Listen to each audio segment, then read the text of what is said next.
Prej orës 10 ka nisur punimet seanca e sotme plenare në Kuvend, ku parashikohen 6 interpelanca, pasi opozita kërkon shpjegime nga disa ministra kyç.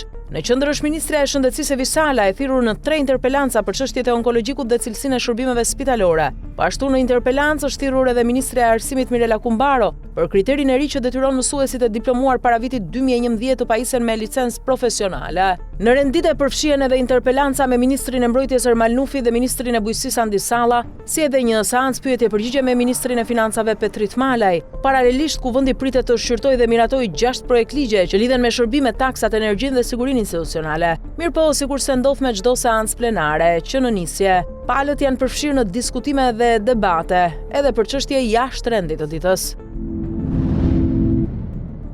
Kryeministri Edi Rama vazhdon vizitën zyrtare në Athinë, ku sot dhe nesër merr pjesë në samitin e Delfit. Një ditë më para i zhvilloi takime me kryeministrin grek Kyriakos Mitsotakis, si edhe zyrtarin e lartë të Bashkimit Evropian Antonio Costa. Dy të fundit paralajmëruan se Bashkimi Evropian duhet përgatitet për skenar të këqij nëse bllokohet ngushtica e Hormuzit, duke krahasuar pasojat me pandeminë dhe luftën në Ukrainë. Ata kërkojnë një plan B dhe mbështetje financiare për të shmangur rritjen e çmimeve dhe pakënaqësitë sociale, sidomos përpara zgjedhjeve të rëndësishme si ato në Francë pas largimit të Emmanuel Macron. Në samitin e Bashkimit Evropian në Nikosia pritet zhbllokimi i 90 miliardë eurove për Ukrainën dhe sanksione të reja ndaj Rusisë pas largimit të pengesave nga Viktor Orban. Në skendel edhe Peter Magjar, ndërsa diskutohen çështje të sigurisë dhe propozimi i Pedro Sanchez për distancim nga Izraeli. Ndërkohë, kryeministri shqiptar Edi Rama theksoi marrëdhëniet pozitive me Greqinë dhe rëndësinë e saj për integrimin e Shqipërisë në Bashkimin Evropian. Nga ana e tij, kreu i qeverisë greke Mitsotakis shmangu temat e ndjeshme si pronat dhe minoritetet, duke u fokusuar tek dialogu, ndërsa Rama la të hapur mundësinë për çështjen e kufive detar në Hag. Paralelisht, u nënshkrua një memorandum bashkëpunimi mes fondeve shtetërore të Greqisë dhe Shqipërisë për të tërhequr investime të përbashkëta.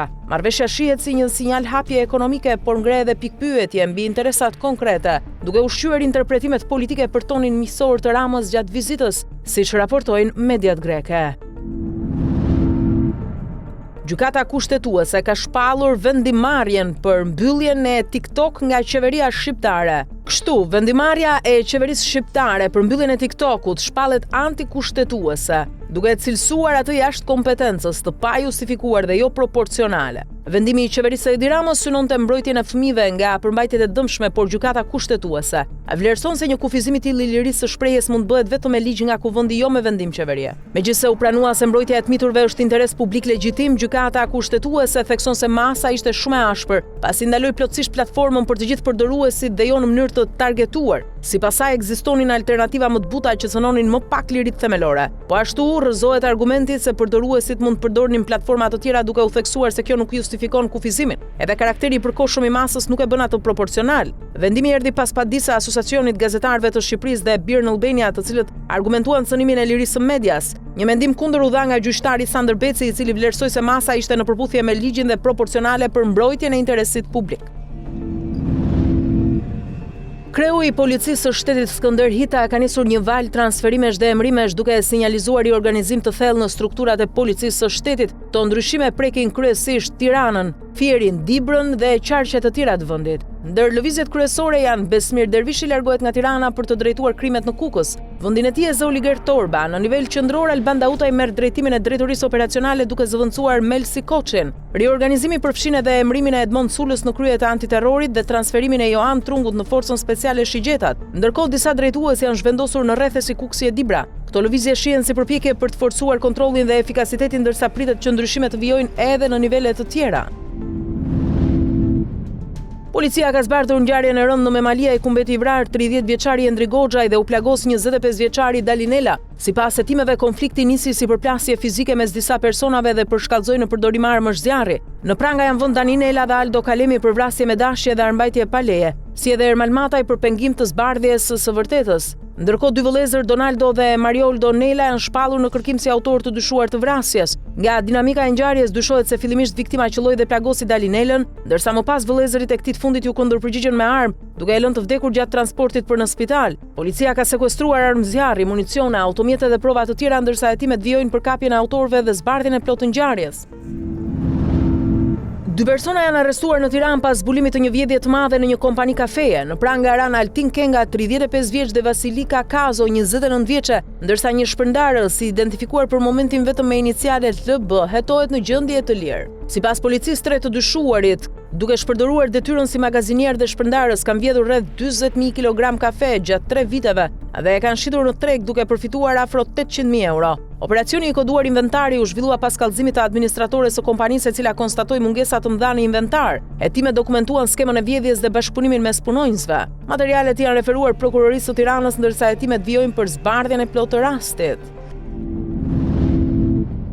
Sipas Agjencisë së Prokurimit Publik, institucionet publike në Shqipëri shpenzuan rreth 377.6 milion lekë ose 3.8 milion euro për bileta avioni në vitin 2025, me një rritje prej 8.66% krahasuar me vitin 2024. Rritja lidhet me shtimin e procedurave përmes sistemit dinamik të blerjeve, ku numri total arriti në 3.134 procedura, rreth 10% më shumë se viti paraardhës. Edhe procedurat me fitues u rritën në 2.847. Megjithse përbëjnë 14.5% të procedurave, biletat e avionit zën vetëm 0.3% të fondit total të prokurimeve, duke mbetur një kategori me peshë të ulët financiare. Raporti evidenton edhe 286 procedura të anulluara kryesisht për shkak të problemeve në dokumente, afro 41%, dhe mungesës së ofertave me 36%.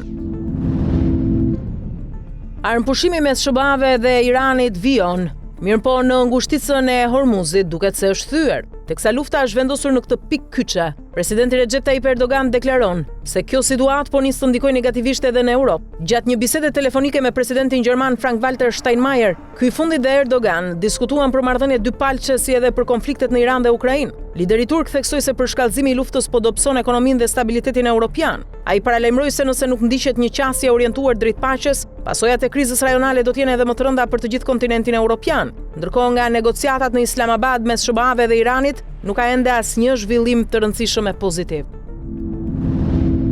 Ati shenjtë Papa Leo XIV mbylli vizitën e tij të parë në Afrikë me mesazhe të forta kundër korrupsionit, pabarazisë dhe abuzimit me pushtetin. Ai u bëri thirrje liderëve të Shërbejnë të Mirës së Përbashkët, ndërsa përballë kishte presidentin Teodoro Obiang dhe djalin e tij. Gjatë turneut në Algjeri, Kamerun dhe Angol, Papa kritikoi Tiranën dhe shfrytëzimin e burimeve, duke kërkuar paqe dhe drejtësi sociale. Në Kamerun ai dënoi korrupsionin përballë presidentit Paul Biya, ndërsa në Angol foli për pasuritë natyrore që nuk përkthehen në mirëqenie për popullin. Vizita pati edhe jehon ndërkombëtare për shkak të përplasjes me presidentin amerikan Donald Trump pas kritikave të Papës ndaj deklaratave të tij për Iranin. Megjithatë, Papa tentoi të zbustone duke shmangur për shkallëzimin. Turneu konfirmon rëndësinë në rritje të Afrikës për Kishën Katolike, ku jetojnë rreth 300 milion besimtarë dhe ku pritet rritje e mëtejshme në dekadat e ardhshme. Paolo Zamboli propozon që Italia të zëvendësojë Iranin në Kupën e Botës 2026, duke hapur një debat të madh diplomatik edhe në futboll. Sipas Financial Times, ideja ju është paraqitur presidentit FIFA-s Gianni Infantino dhe presidentit amerikan Donald Trump. Propozimi lidhet edhe me tensione politike e synime për të përmirësuar marrëdhëniet mes Trumpit dhe kryeministres italiane Giorgia Meloni. Megjithatë, Irani ka konfirmuar se synon të marrë pjesë në këtë turne. Infantino thekson se Irani, si skuadër e kualifikuar, duhet të lejohet të luajë duke mbrojtur parimin sportiv të pjesëmarrjes pavarësisht tensioneve politike.